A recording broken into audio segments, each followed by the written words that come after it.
This video is based on supposed sightings, encounters, and legend. Some details and images may have been adapted or dramatized for storytelling purposes. Our story begins at 11:00 p.m. on the night of Tuesday, June 16, 1964. In a letter to a publisher of strange and Fortean tales, Robert Cockrell writes that he was driving home on Riverside Drive, a secluded road just on the outskirts of Grafton. Setting the scene, Cockrell said that the night was clear and that he knew the road well. Cockrell reported that he rounded a slight curve in the road.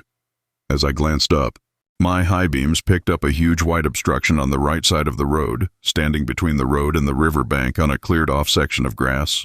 He was quite specific about what he saw, writing that his impressions of the beast were that it was between 7 and 9 feet tall and approximately 4 feet wide. He went on to say that it appeared to have a seal-like skin or covering which had a sheen to it, and had no discernible head. Cockrell wrote that upon seeing the creature he sped away.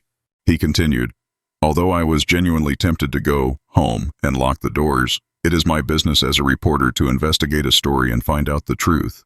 He wrote that he enlisted the aid of 2 friends, and together they went back to where he had encountered the creature. He stated that when he and his friends came to the spot where he saw the monster, the creature was gone. Searching the area, they discovered there were no tracks but the brush around the spot. On the riverbank had been mashed down. Cockrell stated that he and his friends searched the area for over an hour. He wrote that while they never saw the creature, they did hear a low whistling sound coming from the direction of the river, and the sound appeared to follow them as they searched. Continuing his letter, Cockrell wrote he went to work the next morning, determined not to mention the incident, fearing that people would either question his sanity or accuse him of making a hoax. Despite these concerns, Cockrell said, "It was news and it was my duty to report it." He wrote that he gave his editor a synopsis of the events surrounding the sighting, and the editor printed the story. He went on to say, however, that both the editor and the printed piece were cynical of the monster.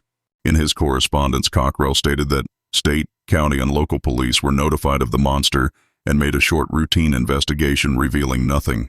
Conversely, however, over 100 teenagers took up the search for the beast, and purportedly over 20 actually caught glimpses of it. Cockrell relayed that he questioned several individuals who allegedly saw the creature and found their reports tallying to the finest detail. He stated that according to his investigation, several other people, adults, as well as teenagers, reported seeing the monster at different times, and while he discounted some stories, others he was inclined to believe.